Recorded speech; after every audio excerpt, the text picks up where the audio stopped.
ça, c'est la suite de mes deux précédentes vidéos.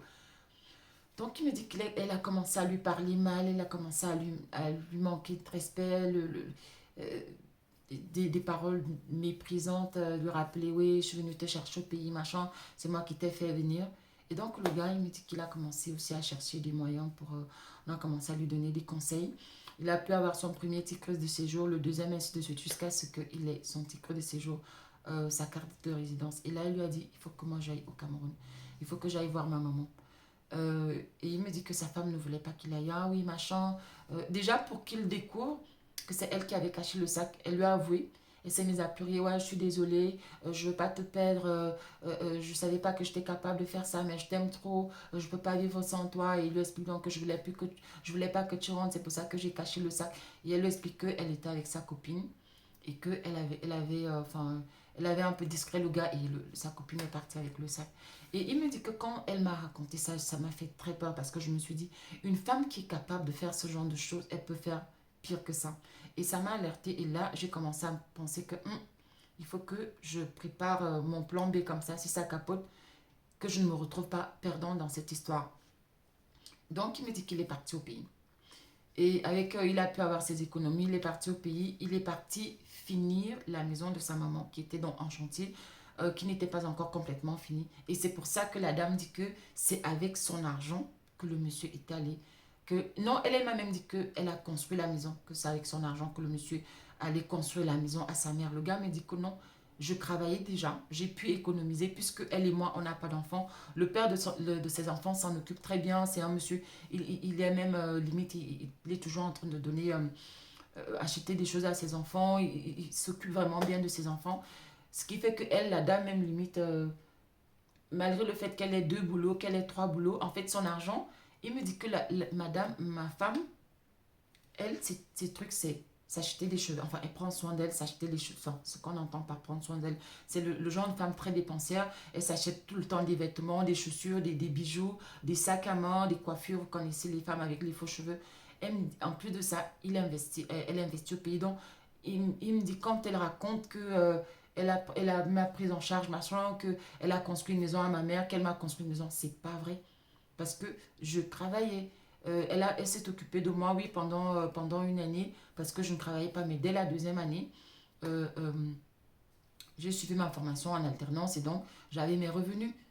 Et puis, elle me dit, comme je t'ai dit, ma soeur m'envoyait de temps en temps un peu d'argent, donc je ne dépendais pas totalement d'elle. Mais bon, je ne payais pas le loyer, je payais pas à manger, ce genre de trucs. C'est elle qui s'en occupait, c'est elle qui payait les factures. Ça, c'est vrai.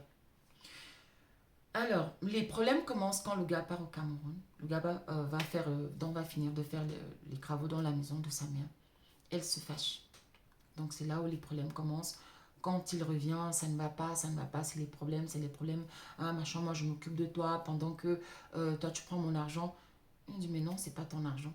Ah oui, machin, tu fais rien ici. Parce que la maison dans laquelle la dame habite, effectivement, c'est sa maison. Elle avait déjà acheté sa maison. Ouais, donc machin, vous savez, des trucs, des humiliations. Ça, c'est la version du monsieur, hein, en tout cas. Parce que quand il arrive ce genre de choses, chacun tire la couverture de son côté. Mais en tout cas, il y a beaucoup de choses que le gars confirme. Mais il y a aussi beaucoup de choses que le gars a eu à me dire que la fille ne m'a pas. Les choses que la fille ne m'a pas dites. Alors, le gars me dit que quand il rentre, ça ne va pas. Il lui pose encore le problème de faire un enfant. La fille lui dit encore que.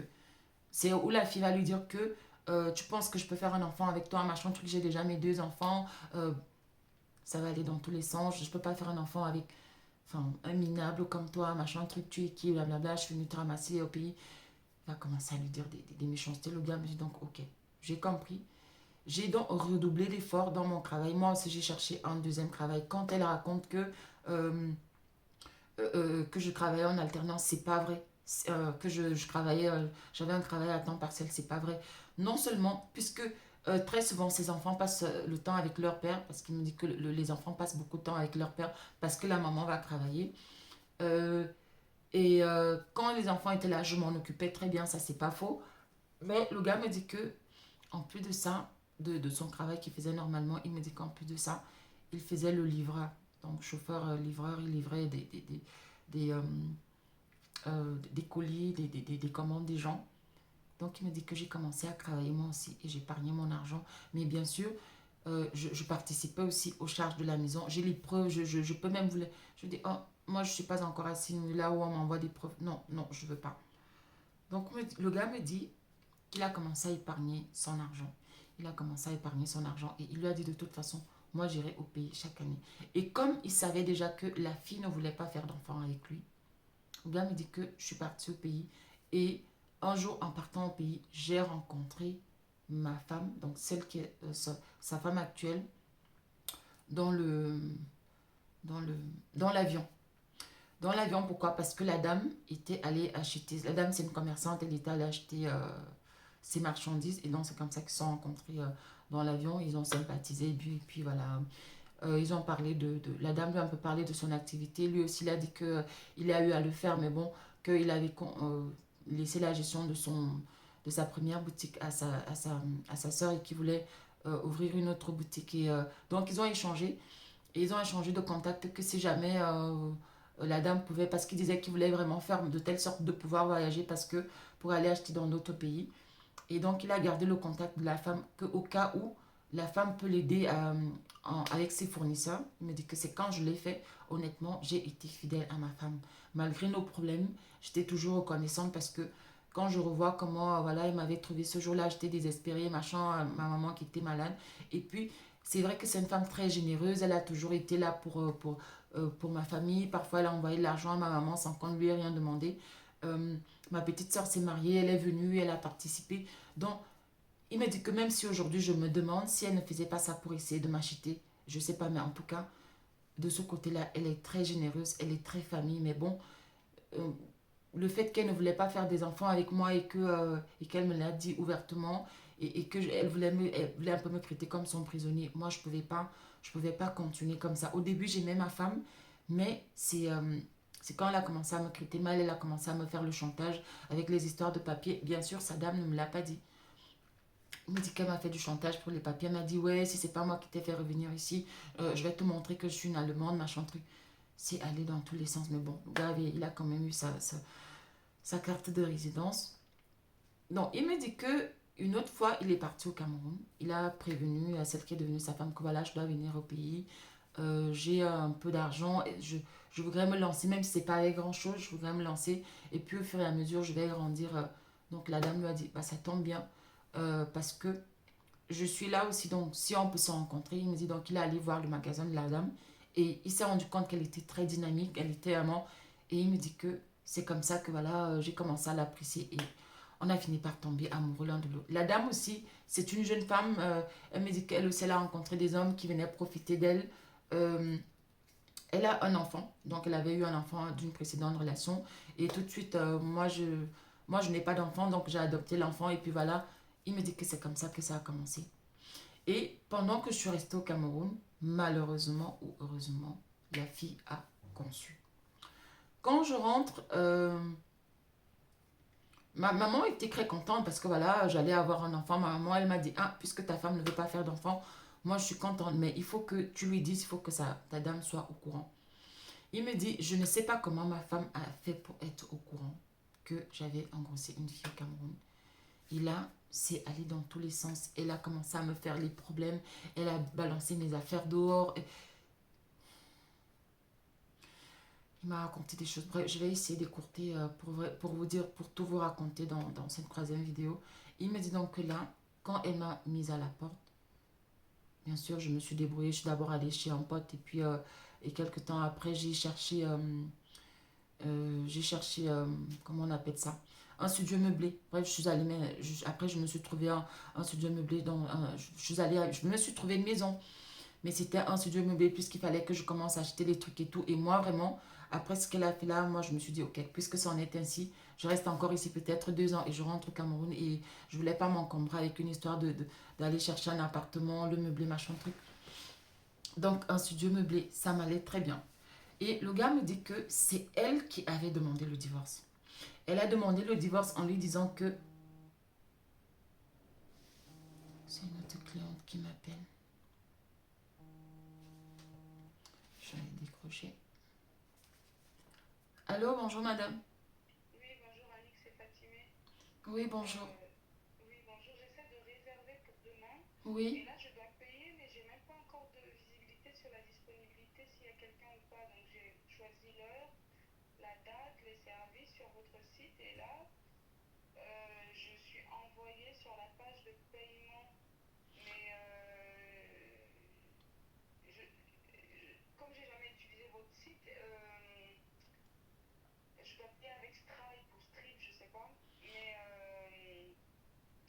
en fait, j'ai pas eu de, comment dire, de visibilité s'il y a une disponibilité pour quelqu'un demain à 11 heures ou pas. Ou voilà. C'est juste. Je sais pas pourquoi ça a fait ça, parce que d'habitude, les clients réservent. Ok.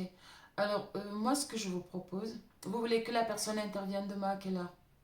11 heures, à part, ouais, 11 heures. Donc en fait, pour vous dire, moi je suis arrivée sur le site, Oui. j'ai réservé le nombre d'heures, j'ai pris 4 heures, ménage, repassage. J'ai choisi le nombre d'heures, voilà, je refais. Ensuite, prendre rendez-vous. Attendez, qu'est-ce qu'il me dit? Aucune tranche sélectionnée. Voilà. Donc, prendre rendez-vous. Donc, j'ai duré donc 4 heures, j'ai fait suivant. Et là, j'ai choisi la date, demain à 11 heures. Et j'ai fait suivant. Et là, il me dit de rentrer mes informations. Donc, nom, prénom, adresse et tout ça. J'ai rentré. J'ai accepté les conditions. Et en fait, sans que j'ai rien d'autre, je dois procéder au paiement. Ouais, si, normalement, vous devez avoir la possibilité de choisir la tranche horaire. Après, si vous n'y arrivez pas, Non, j'ai choisi la tranche horaire, j'ai tout choisi déjà. d'accord. J'ai choisi la tranche horaire, j'ai choisi le jour, j'ai mis mes infos, mais comme j'ai pas encore. Automatiquement, une fois que j'ai choisi ça, je dois payer. Est-ce que c'est normal Oui, ou. alors une fois que vous avez déjà choisi le nombre d'heures, vous avez choisi le jour, donc la date, vous avez choisi la prestation. Effectivement, vous devez, là, vous finalisez la commande. Et puis, en fait, parce que il va pas vous choisissez la disponibilité. Il va pas vous dire s'il y a une personne disponible ou non, parce que une fois que vous vous réservez, après moi, je planifie. Il est fort probable d'ailleurs que ce soit moi qui vienne demain. Il est fort probable. Je vais vous confirmer ça en tout cas, mais il est fort probable que ce soit moi. D'accord, bah moi, donc, vous confirmez que je peux quand même. Oui, donc à cette étape-là, oui, oui, c'est ça. À cette Ok, étape-là, vous pouvez finaliser. Il va pas vous dire s'il y a une disponibilité ou pas. Parce qu'en ok. tout cas, s'il y a la possibilité de réserver, c'est Non, ma parce qu'il y question a. c'était est-ce que. Moi, ma question c'était est-ce que je finalise, mais je n'ai aucun retour s'il y a des disponibilités ou pas. Oui, c'est Et bon, vous puis pouvez. ça a montré. Ok. Oui, c'est ça, vous pouvez finaliser le paiement. D'accord, bah écoutez, je finalise alors. D'accord, et je vous dis, probablement, ce sera moi. D'accord, d'accord, pas de souci. Très Ok, bien. ben, je vous souhaite une bonne fin de journée. Vous aussi, au revoir. Merci, au Bonne revoir. journée. Au revoir. C'est une cliente, excusez-moi, j'étais déjà partie chez elle et elle a gardé mon contact parce que c'était très bien passé. C'était au début de mon activité. J'allais encore chez les clients, donc euh, je vous raconte vite fait, à l'époque, je travaillais avec une société de mise en relation et donc elle avait apprécié mon contact, elle avait apprécié. Ça fait plus d'un an, je savais même plus qu'elle avait mon. Est-ce que je parlais même d'un an? Oui, c'est ça, ça va déjà à 2 ans, hein, je savais même pas qu'elle avait gardé mon numéro. Bref, oh là là, où est-ce que j'en étais? Donc il me dit que voilà, lui il avait pris un studio meublé parce qu'il ne voulait plus, il savait qu'il allait partir. Et donc la dame a demandé le divorce. Et bien sûr, elle était allée mentir, elle était allée dire que oui, je l'ai fait venir, il m'a exploité, machin, il m'a escroqué, il m'a fait endetter. Elle a raconté beaucoup de mensonges. Et donc, quand j'ai vu que ça se compliquait, il a fallu déjà non seulement. Elle pensait que j'allais me laisser faire, parce que là, clairement, je risquais de. On risquait de me retirer mon titre de séjour parce que c'était ça l'idée. Elle voulait me faire passer pour celui qu'il a épousé pour l'exploiter, que c'était pour un mariage blanc, machin. Elle est même allée jusqu'à dire que c'est moi qui ne voulais pas faire d'enfant avec elle. Elle a même menti en disant que je maltraitais ses enfants. Il me dit qu'elle a raconté des choses incroyables. Il me dit que heureusement, qu'à un moment, j'avais commencé à l'enregistrer parce qu'elle elle m'appelait souvent, elle me menaçait et j'avais commencé à l'enregistrer. Je gardais ses messages. euh, et puis elle menaçait ma famille, elle leur envoyait des voix et je leur ai demandé tout ça. Et il me dit que heureusement, c'est que quand j'avais commencé à travailler, j'ai pu justifier que je m'occupais des charges à la maison, que je payais des factures. Il me dit que heureusement, sinon, on me retirait mes papiers. Donc la dame a été dégoûtée, le divorce a été prononcé. Mais il me dit que c'était même carrément en ma faveur puisque j'ai pu justifier que je souffrais de maltraitance, de chantage et tout ça. Donc, tout ce qu'elle avait demandé, les compensations et autres, elle n'a rien obtenu. Elle avait demandé que mon titre de séjour me soit retiré. Il ne m'a pas été retiré. Il me dit qu'à partir de là, elle a commencé à me détester, mais c'était incroyable. C'était des courriers anonymes, c'était des messages anonymes qu'elle envoyait à ma famille, des menaces, des injures. Elle a commencé à injurier ma mère. Il me dit que, mais vraiment, cette femme que j'avais connue, gentille, qui adorait ma mère, qui était très gentille, qui la quittait, oui, maman, machin, moi je n'ai pas eu de mère, tu es comme une mère pour moi. Il me dit que cette femme, je ne la reconnaissais plus. C'était les harcèlements, elle insultait mes soeurs, elle insultait ma mère. Moi, j'étais devenue son papier toilette après usage. Et bien sûr, elle parvenait même à menacer la mère de mon enfant. Donc le gars me dit que c'est après le divorce qu'il est allé se marier au Cameroun. Il a épousé sa femme, donc ils ont eu leur enfant, ils ont eu leur enfant. La fille avait déjà un enfant et il me dit qu'après ça, on a encore eu deux enfants, les jumeaux. Donc il me dit que quand elle raconte là que oui, j'ai une femme au pays avec quatre enfants et que j'ai eu ces enfants avant, pendant que j'étais mariée, il me dit que c'est pas vrai. Et d'ailleurs, il me dit que l'enfant est né. Il me dit que quand l'enfant est né, je n'étais plus avec elle puisqu'elle m'avait mise à la porte quand elle a découvert cette histoire d'enfant. Et moi, je lui ai dit, mais attends, moi j'ai fait l'enfant, enfin, c'est arrivé, mais je veux rester avec toi. Tu m'as dit que tu ne voulais pas avoir d'enfant. Donc j'ai eu l'enfant avec elle. Je vais reconnaître mon enfant. Je vais récupérer mon enfant. Et tout comme j'ai accepté tes enfants, toi, si tu vas accepter le mien, même si le mien, lui, il est né dans une situation un peu, mais c'est toi qui m'avais dit que tu voulais pas avoir d'enfants. Moi, je veux les enfants, je te l'ai toujours dit. Bref, je vais essayer d'écourter, d'écourter la vidéo parce que là, il faut que je me prépare à partir. Je dis souvent que il est très dangereux quand on se marie pour les mauvaises raisons. Il est très dangereux parce que le gars me dit qu'en fait la fille est en colère parce qu'elle lui avait dit que non seulement on allait lui retirer ses papiers, mais qu'elle n'allait plus revenir ici. Il me dit qu'il s'est marié avec donc la mère de son enfant. Ils ont eu deux autres enfants. Et il me dit que ça se passe plutôt très bien entre eux. Comme la fille est une commerçante, lui aussi s'est lancé dans les affaires. Donc il me dit que les affaires marchent très bien pour eux.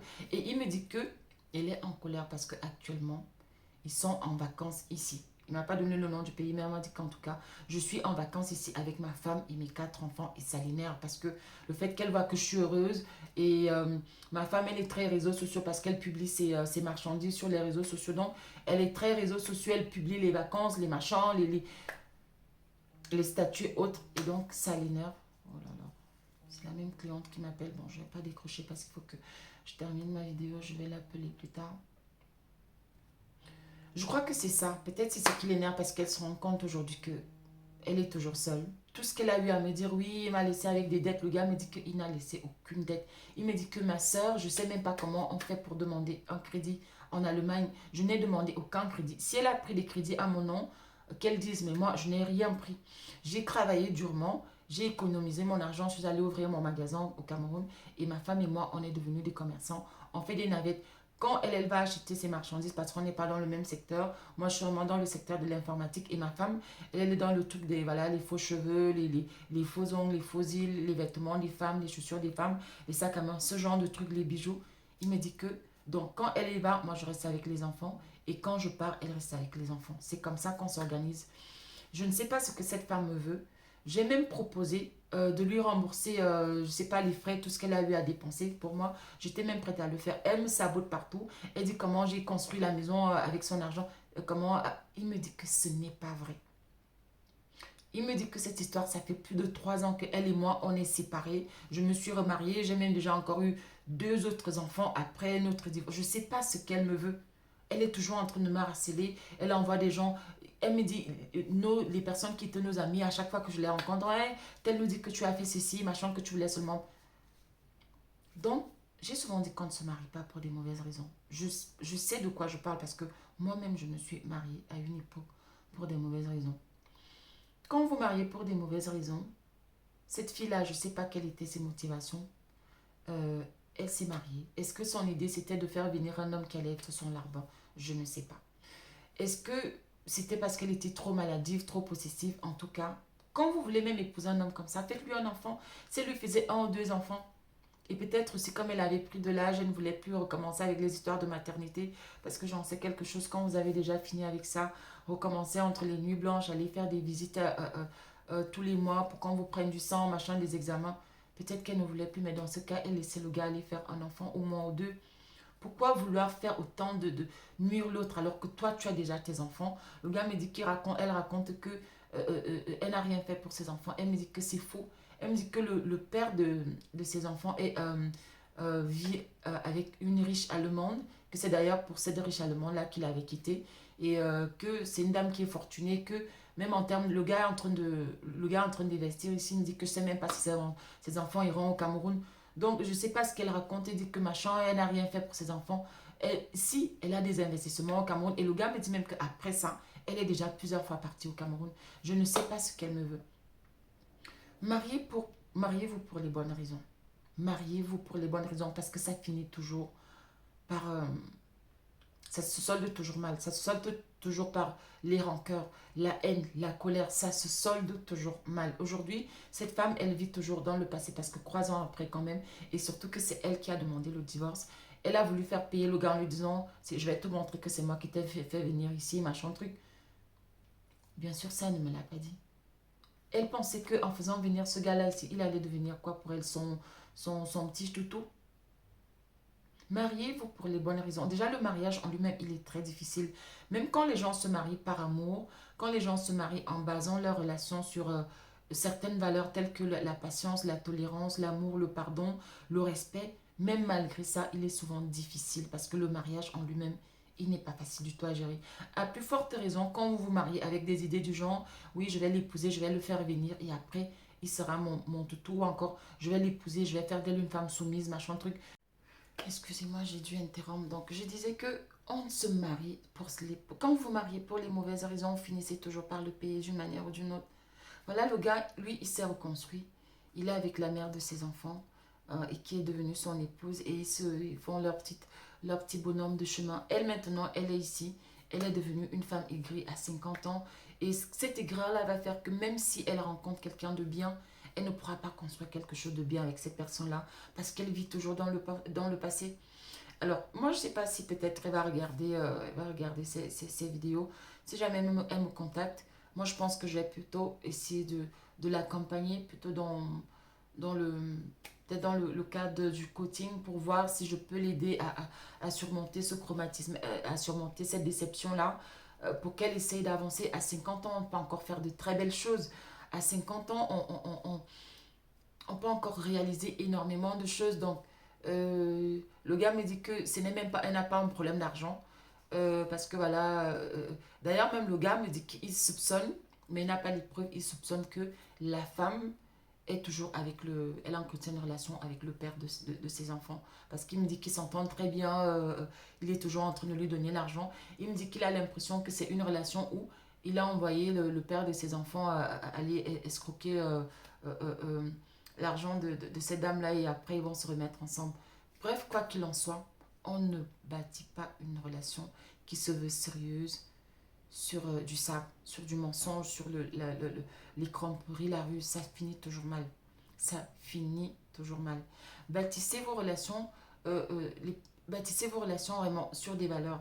En rencontrant une femme, celle-là, elle peut être une bonne maman pour mes enfants, elle peut être une bonne épouse, elle peut m'accompagner dans mes projets, je peux être un bon époux pour elle, je peux l'accompagner dans ses projets. Ensemble, on peut vivre dans la solidarité, on peut avoir une relation de partenariat, mais pas une histoire où tu vas avec des calculs.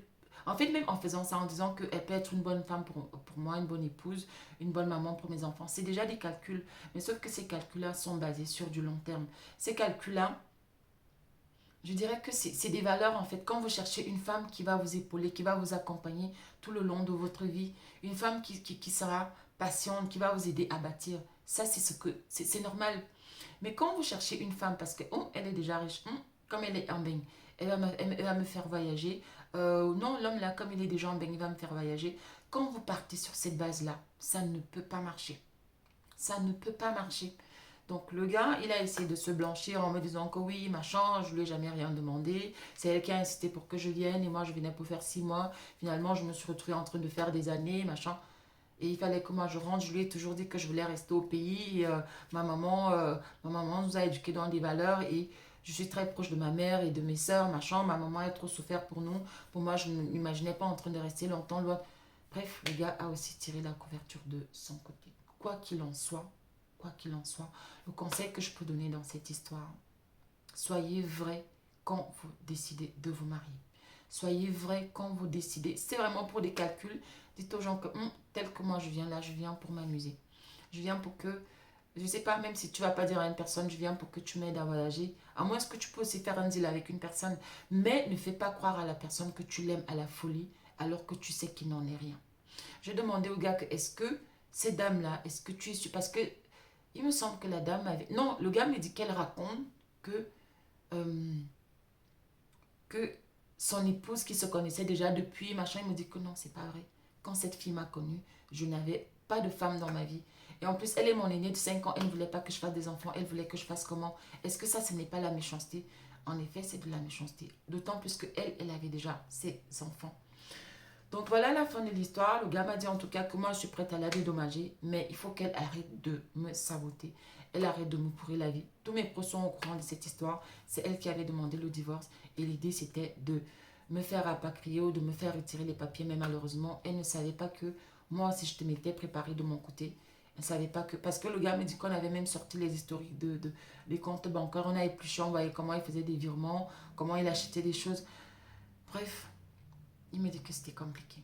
C'était compliqué, c'était difficile. La fille ne voulait pas se laisser faire et avec le soutien du, père du père de ses enfants parce qu'il me dit que le père de ses enfants vit avec une dame qui est très fortunée là-bas en Allemagne, qui a des sociétés, machin truc. Donc en termes de sous, c'était pas un problème pour que elle prenne des avocats qui allaient tout faire pour essayer de le nuire.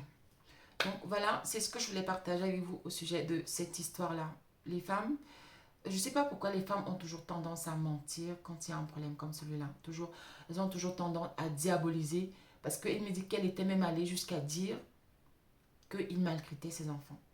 Et c'est pas la première fois qu'on me raconte des histoires comme ça où la femme, elle vient raconter toujours en... Par exemple, chez le Waman, il y a souvent son fameux histoire de rebondissement, venez vite, lisez vite, où les femmes, elles viennent d'abord raconter une première version et quand l'homme vient de donner sa version, on se rend compte qu'elle est totalement différente de la première. Bon, ceux qui ont vu ma vidéo dimanche, ça c'est toujours ça, mais sauf que là j'ai mis le bissap, c'est pour ça que c'est rouge. Donc c'est toujours le jus de cause de girofle, du jus de citron, plus du bissap. J'ai fait infuser, j'ai fait bouillir, et puis c'est ça que je bois. Donc depuis, je sais pas, je crois que c'est depuis vendredi, je ne bois pas d'eau, je ne bois que ça. Mais là je vais arrêter parce que je pense qu'il ne faudrait pas non plus que je fasse un surdosage.